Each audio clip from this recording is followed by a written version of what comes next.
Baik, Assalamualaikum warahmatullahi wabarakatuh. Pertama-tama perkenalkan, nama saya Natasha Aura Tia Sapira dari kelas 11 OTKP 2. Di sini saya akan membahas mengenai cek. Topik pembahasan kali ini yang pertama mengenai pengertian 2 jenis cek, 3 syarat dan format penggunaan cek, yang keempat hal yang harus diperhatikan untuk menghindari penipuan. Apa itu cek? Cek adalah surat atau berkat dokumen yang berisi perintah tak bersyarat dari nasabah bank agar bank tersebut membayarkan sejumlah uang yang tertera pada surat itu kepada orang yang atau pembawanya. Jenis cek yang berlaku di Indonesia. Yang pertama, cek atas nama.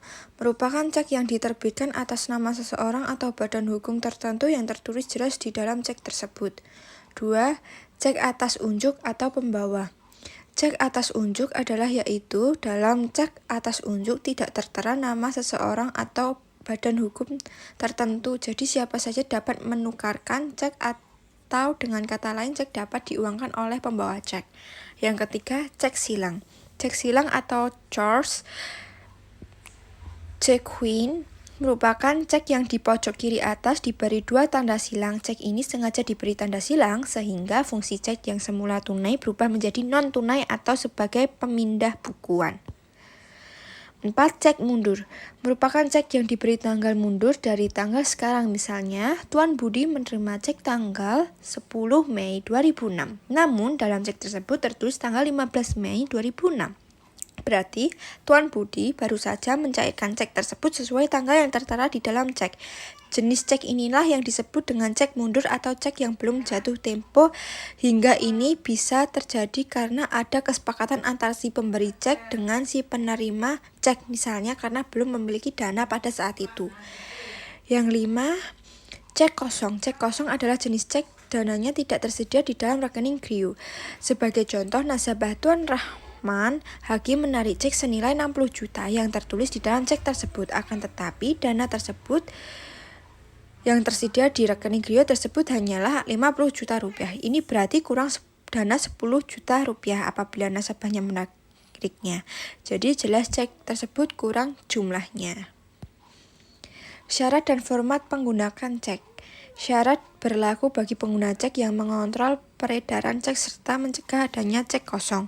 Cek harus secara eksplisit ditulis dalam lembar cek. Cek dapat perintah pembayaran tidak bersyarat untuk membayar sejumlah dana atau uang. Nama pihak yang membayar nominal tertera dalam cek. Tempat pembayaran cek dapat dan harus dilakukan. Penerimaan waktu, tanggal, dan lokasi penarikan atau pencarian cek dan tanda tangan basah pihak yang mengeluarkan atau memberi cek. Lalu bagaimana jika cek tidak menuliskan tempat pembayaran? Jika tidak memuat lokasi di mana pembayaran dapat dilakukan, kalian dapat mengecek tempat yang ditulis di samping nama penarik. Ini akan dianggap sebagai lokasi pembayaran. Jika tertulis beberapa tempat pencairan, maka pencairan harus dilakukan di tempat yang pada urutan pertama. Dan yang terakhir, jika cek tidak memuat sama sekali keterangan tempat di mana cek dapat dicairkan, maka pembayaran atau pencairan dilakukan di kantor pusat bank tertarik. Hal yang harus diperhatikan dalam penggunaan cek untuk menghindari penipuan. Poin pertama, jika rekening GRIO tidak memiliki dana mencukupi, maka cek dapat diberikan adalah cek kosong. Dan poin yang kedua, coretan yang ada setiap lembar cek harus ditandatangani pemilik rekening, tanpa tanda tangan cek tidak berlaku.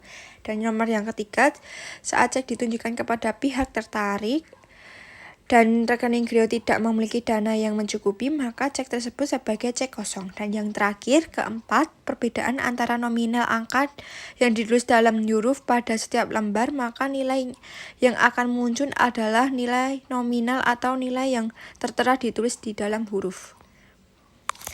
Itu saja kurang lebih pembahasan saya tentang mengenai cek. Kurang lebihnya mohon maaf. Wassalamualaikum warahmatullahi wabarakatuh.